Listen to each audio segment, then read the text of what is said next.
Halo semua, selamat datang kembali di channel About Me. Apa kalian sudah menentukan pilihan untuk capres hari Rabu besok? Menurut Kompas, rekam jejak jadi salah satu faktor penting buat kita nentuin pilihan. Dari capres nomor 1, Anies Rashid Baswedan. Pak Anies lahir di Kuningan, Jawa Barat pada 7 Mei tahun 1969. Berarti sekarang umurnya udah 54 tahun. Dia menikah pada Mei tahun 1996 dan punya 4 orang anak. Yang jarang orang tahu, Pak Anies ini adalah cucu dari Abdurrahman Baswedan, salah satu pahlawan nasional dan pejuang kemerdekaan Indonesia. Pendidikan tinggi Pak Anies dimulai pada tahun 1989 saat dia keterima di Universitas Gadjah Mada jurusan ekonomi. Selama kuliah, dia pernah jadi ketua senat dan pernah dapat beasiswa kuliah musim panas di Tokyo dari Japan Airlines. Setelah lulus dari UGM tahun 1995,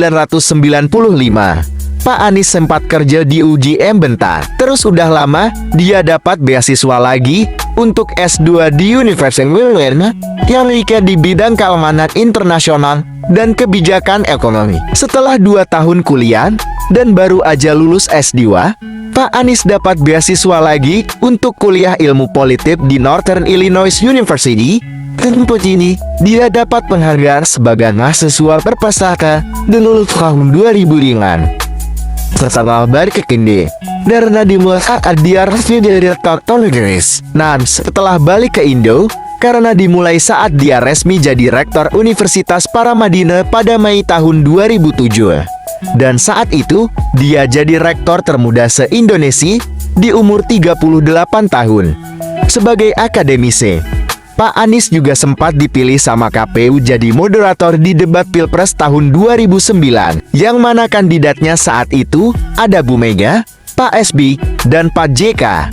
Dengan sikap anti korupsinya, Pak Anies juga pernah ditunjuk jadi anggota tim 8, yaitu tim khusus yang ditunjuk Presiden SBY untuk menyelidiki kasus korupsi dan kriminalisasi. Bahkan, Pak Anies juga pernah jadi Ketua Komite Etik KPK terkait kasus korupsi Hambalang.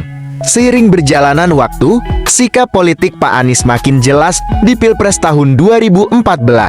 Dia memberikan dukungannya ke pasangan Jokowi JK dan sekaligus jadi juru bicara tim pemenangannya. Bisa dibilang, usaha Pak Anies nggak mengkhianati hasil.